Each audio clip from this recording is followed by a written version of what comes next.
Hey, how we doing? My name is Abigail B and I'm an interior designer, and on this channel I show you and tell you how you can really elevate your space to meet its full potential. Now if you love interior design, decor, and you love home and lifestyle content, you are going to love my page, my channel. So please do not forget to subscribe, click the like button and the notification so you do not miss out on new videos. And yeah, make sure you also follow me on Instagram because I do a lot more content on there as well as here. But on this channel, on this platform, it's more the connection. You get to sit down and you listen to more information so that you can apply it. So welcome back and welcome if this is your first time. So on this video, I am going to be talking about some mistakes, some common mistakes you're about to make, mistakes you have made, that we can just change that a little bit. But yeah, these mistakes and things need to go. We need to stop doing it. And yeah, I'm here to share that with you. So the first common mistake that we just need to stop doing, and these mistakes are really degrading and devaluing your home. Like if you're all about luxury decor or you just want your home to look very refined and put together well, you really need to avoid doing these things. So number one is about timeless decor. Now, we tend to, obviously, when we go shopping, we go to the most common shops. I'm not going to mention their names because I'm not here to bash any brands, and I'm not saying there's anything wrong with them, but try and sometimes go somewhere a little bit different. Go to independent stores, even ones that are online as well, and try and get things that are a little bit out of your comfort zone. And what that does is that it just brings a different type of feel in your space, and it doesn't allow it to look too trendy. We don't want a copy and paste situation. We don't want your house looking like IKEA. I can say that because it's a very common place. Like, there's nothing wrong with IKEA, but if we're looking like a showroom home, it doesn't look homely. It doesn't look like it's authentic and it belongs to anyone, and it just looks lifeless. So yeah, try and avoid going to very common places. Obviously, if you're getting inspiration from Instagram or YouTube or other places like that, and if it's a common theme of things, just try and avoid it. Or if you're bringing it in, have a little bit of your own twist to it. Make your space to look very original. Now we're going over to kitchens. Now with kitchens, it can be very tricky because we are spending a lot of money in this place and we want to get it right. And it can be very worrying if you do get it wrong. In terms of the design of it, you know, every year there's something going on. I just spoke about trends and trying to avoid them. But, you know, if there's something that really does resonate with us and you do absolutely adore it, then of course go for it. But just be mindful that if it's something that's happening a lot, then it's gonna go away quite quickly. When we talk about kitchens, I feel like it's a whole another video because you can really go into it. But as you can see, like, I've heard that very like white modern kitchens are really going out of style. It's kind of a very standard look. You know, now we want to go for things that look very classic, and you know, your marbles, your wood, and so on and so forth. But one thing I can say that is a mistake that you need to avoid if you are renovating your kitchen or you're thinking of doing it up again is allowing your cabinets to go higher to the ceiling. I personally, in my kitchen, we haven't done it. It is what it is, and I've just embraced it. But yeah, I've seen that they've done that massive mistake where the covers are just like 3/4 of the length, which means that there's a big space at the top, meaning it's catching dust and oil and residue and all the rest of it. And I have to go up there and clean once in a while, and it's just revolting. It also gives an opportunity to store things up there, which I have. My husband has put things up there as well, and I'm just like, it's an eyesore. I'm not even gonna lie.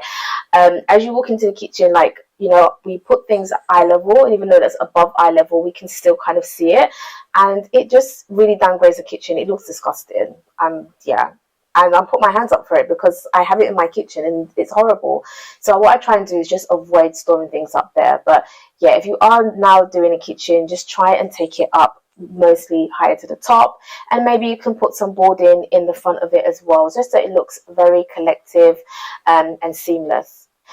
Another common mistake that people make in their bedrooms, living rooms, and various other spaces is that they can have too much of a contrast. We all know that that monochromatic look is very, very classy, and it does look quite luxurious if you keep things kind of minimal. You do your black and whites or your brown and your creams and all various shades of colors as well. That's absolutely fine, and that's what you want to do. But if you're having too many colors in the room unintentionally as well. So you have like a nice neutral room, and then you're injecting pinks and blues and reds, and you know, you're feeling like you want to be a bit funky. Like, it looks messy to the eye. Like, it's kind of like having stew with so much seasoning in it. Like, you know, when you go to someone's house, or even yourself, and you're just adding like your Knorr seasoning, your salt, your all-purpose, and you're just splashing everything in there. That's what it looks like if you're just adding so many random colors into your space. So avoid it at all costs. Yeah, if you do love colors, just kind of bring it together in certain elements. So maybe like one cushion can have multicolors in it and texture, and it's just like a little statement piece in your room. Or you can have an artwork that has various colors in there as well. So, you know, all of that colorful things is happening in one little element, but spreading it out like spilled milk, spilled mess in your room, it just looks very visually busy. It looks messy. Even if it's tidy, it just doesn't look nice, and it's a mistake that you need to avoid. So get rid of it. Another common mistake that people make is lighting. Now, I always speak about lighting because the reason why I do is I have to stress how important it is. Like, if you have one central light in your room, that's fine. But if you are doing up your space, think about installing a bit more light in your room. So more spotlights or other sources of lighting in your ceiling, maybe like a profiling ceiling if you want that kind of modern look to it. Also, lighting on your wall. So scones and lighting such as these pictures I've just shown are really, really good to add more lighting in your room. Don't be scared. Don't just stick to one light. That's a very big mistake. So have various lighting. So you can have picture lights, as you can see here in my room. You can have scones on like inside paneling. You can have lamps. So what you want to do is layer your lighting, so top, middle and bottom. So you can also have lighting on your floor. You can go for strobe lights like underneath cabinets. Just have fun with it and do not be afraid. So in the evening you can put on various types of light to bring in that ambience, and it really does look very, you know, well look better.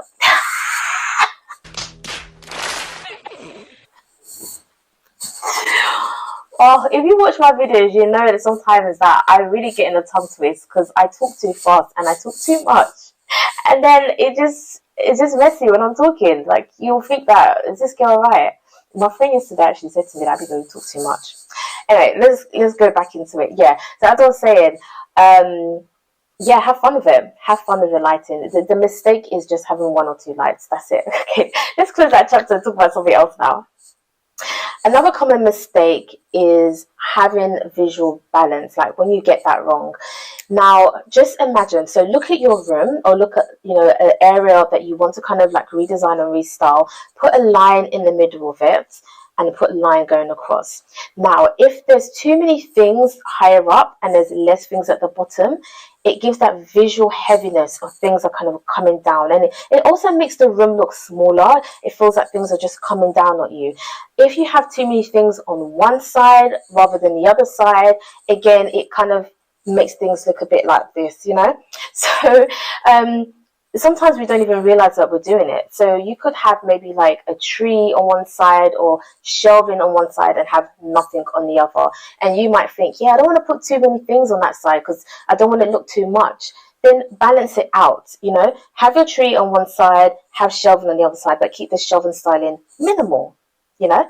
Or if you have lighting on this side, or like a lamp, put another lamp there, you know. Keep things like this. Keep it at a nice balance. Symmetry is very important when we're talking about contemporary luxury design.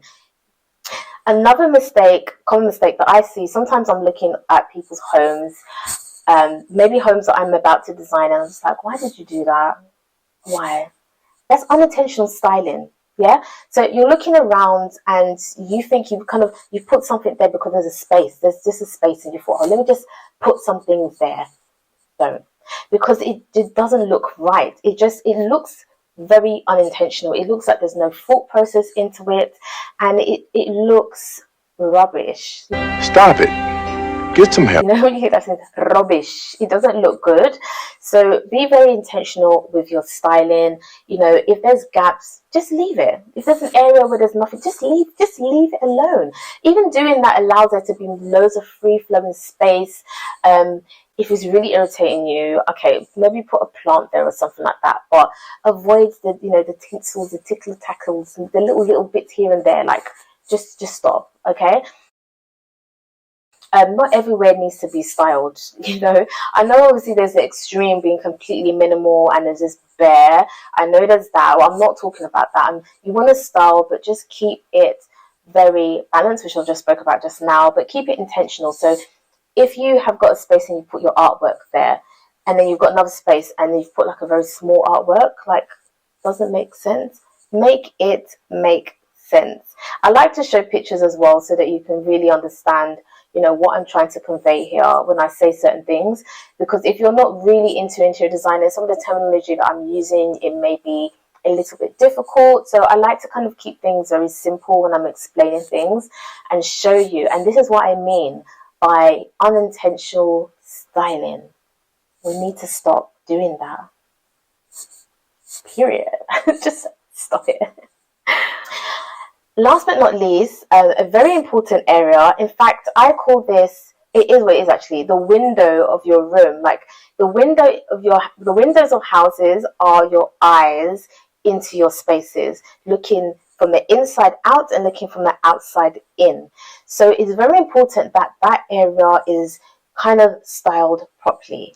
Now, I would say a common mistake that people do is just having one curtain, you know, just two pairs just lying there like, oh, I just need to cover it.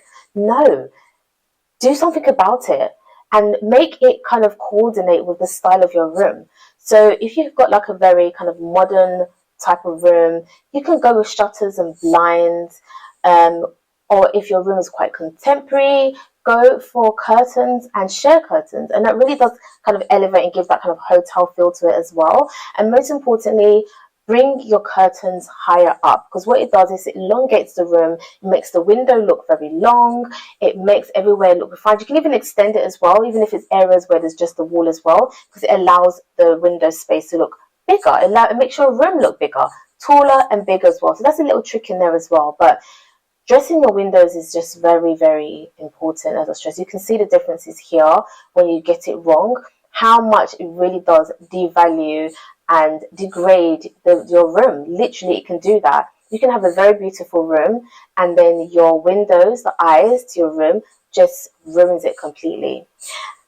I've actually seen some spaces where they don't even dress the window because maybe there's a lot going on in the room and they want their attention to just be in that space, so the window doesn't matter. But even if you are going for that look, your windows need to even be, they need to be French kissed. They need to be like nice crystal black windows, or like a nice kind of maybe like an arch window, or do you know what I mean? So it being a window itself is a statement, and it doesn't need to be dressed, it doesn't need to be covered. So if that's the style you're going for, then that's all good. But if it's just standard mirrors, this is a standard window, then at all costs you need to dress it appropriately. Please do not forget to subscribe, click the like button and the notification so you do not miss out on new videos.